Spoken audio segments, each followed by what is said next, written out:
Oke, selamat datang kembali ya di sesi pendalaman kita. Kali ini kita mau bahas sebuah renungan singkat nih yang Anda bagikan. Judulnya menarik banget, Keyakinan Hasilkan Keberanian. Sumbernya cuma satu ya kali ini, teks refleksi pagi itu aja. Jadi misi kita simpel aja sih, pengen ngerti benang merahnya gitu. Gimana caranya menurut teks ini ya, keyakinan yang pasti banget soal keselamatan, jadi semacam kepastian di dalam diri, itu bisa langsung gitu aja bikin Anda jadi berani. Kita semua kan kadang takut ya. Nah, sumber Anda ini kasih ide gimana kalau tahu sesuatu dengan pasti, itu bisa jadi senjata buat ngelawan rasa takut itu. Coba kita bedah di senjata ini. Ketik awalnya udah jelas sih. Ada ayat spesifik yang dikutip di teksnya. Dari 1 Yohanes 5:13. Bunyinya kan, kamu tahu bahwa kamu memiliki hidup yang kekal. Nah, kuncinya di kata tahu itu. Bukan sekedar percaya atau berharap gitu ya. Ini fondasinya banget. Nah, pertanyaannya jadi gini nih.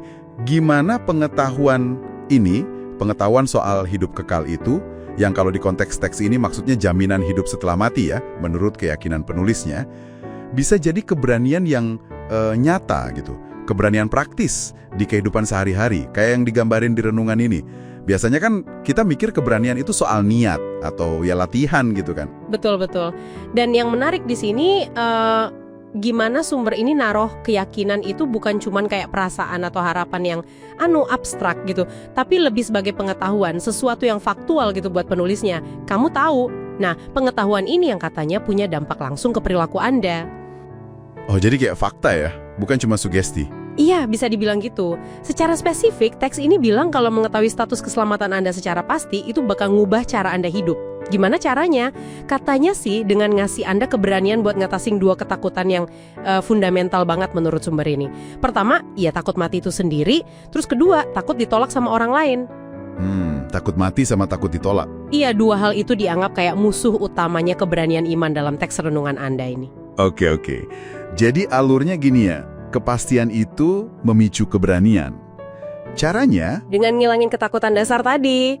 Sumber ini kayaknya nunjukin karma hasil akhirnya dalam kerangka pikir ini ya, udah dijamin. Jadi Anda lebih pede gitu ya, lebih berani ambil apa yang dia sebut langkah-langkah iman, sama berani bersaksi. Istilah ini kayaknya maksudnya tindakan atau omongan yang dasarnya keyakinan itu ya, meskipun ada risiko sosialnya. Terus gimana sumber ini ngimpulin ide utamanya? Nah, sumber Anda ini pakai analogi yang lumayan kuat nih. Dia bilang gini, jaminan yang diketahui adalah bahan bakar bagi kehidupan Kristen yang radikal. Ini penting nih. Bahan bakar ya? Iya, bahan bakar. Jadi, ini bukan cuma soal ngilangin rasa takut secara pasif aja, tapi justru secara aktif mendorong atau ngobarin gaya hidup yang beda, yang disebut radikal sama penulisnya. Radikal? Kenapa disebut radikal ya? Disebut radikal di sini kayaknya karena sumber ini ngelihatnya sebagai gaya hidup yang beda banget gitu. Beda dan berani. Yang dorongannya itu keyakinan dari dalam ini bukan cuma ikut-ikutan orang atau cari aman aja. Kepastian itu jadi kayak mesinnya gitu. Wah, idenya kuat juga ya. Dan teks ini nggak berhenti di level ide doang kan ya. Tadi disebut juga ada ajakan buat refleksi pribadi. Pakai pertanyaan itu ya. Ketakutan apa yang bisa aku atasi karena aku tahu aku selamat? Gitu kan? Ini kayaknya usaha buat narik konsep teologis tadi ke pengalaman kita sehari-hari ya. Tepat sekali. Dan penting juga buat lihat arahnya. Arah keberanian yang dibahas ini kemana?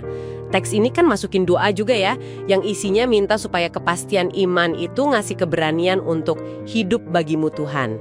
Oh iya benar.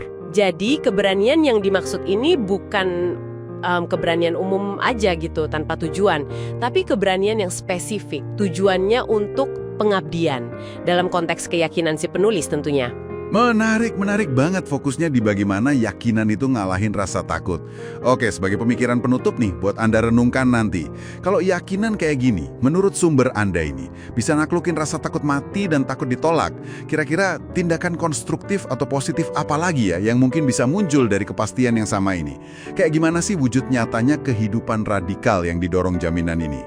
Selain dari sekedar oke gue nggak takut lagi, mungkin jadi berani bikin sesuatu yang baru, berani maafin orang, atau ya berani membangun sesuatu gitu. Gimana menurut Anda? Ya, semoga pendalaman singkat kita ini ngasih perspektif baru buat Anda. Sesuai sama harapan di teks renungannya tadi ya, kiranya Anda berjalan dalam keberanian yang lahir dari kepastian iman.